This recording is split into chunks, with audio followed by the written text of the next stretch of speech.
everyone, I'm Lorena, a freshman at the Universidade de Brasília, and today we're going to talk about string theory. The question Newton has made in the dimensional geometry Riemann developed with Einstein to his special and general theory of relativity, and his work showed a totally curious result. Things that wouldn't work in a three-dimensional space-time were much more simple to do in a four-dimensional space-time. A similar idea occurred in 1919 to a virtually unknown mathematician called Theodore Kaluza. He proposed that maybe our universe has more dimensions than used to believe. In these dimensions, that for some reason we can't see yet, the fundamental forces of the universe show themselves as they really are. This crazy idea opened the door for what we call the string theory. The basic idea of this theory is that everything is made of minuscule vibrating strings of pure energy, whatever energy is.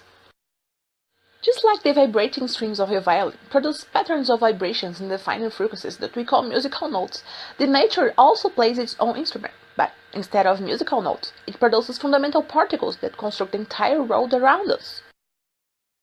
It is fabulous, and we see unification here, because matter particles such as electrons or quarks and radiation particles such as photons and gravitons are all born from the same entity.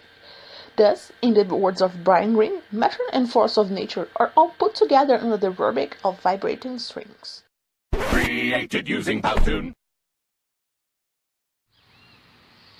Though this theory seems extremely beautiful, it has an experimental problem. How can you test a theory that predicts a multidimensional universe if you can even see these extra dimensions? Well, some scientists have proposed some experiments such as high-energy collision in LHC. Basically, if exists more dimensions, then when two or more particles collide with the sufficient amount of energy, some particles such as gravitons must be scattered to a higher dimension.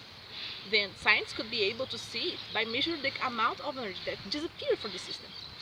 Unfortunately, nothing was found until now. So, why science keep believing on this theory? Basically, because science is not just about getting the right results all the time, but it's about to work to understand nature and how it really is.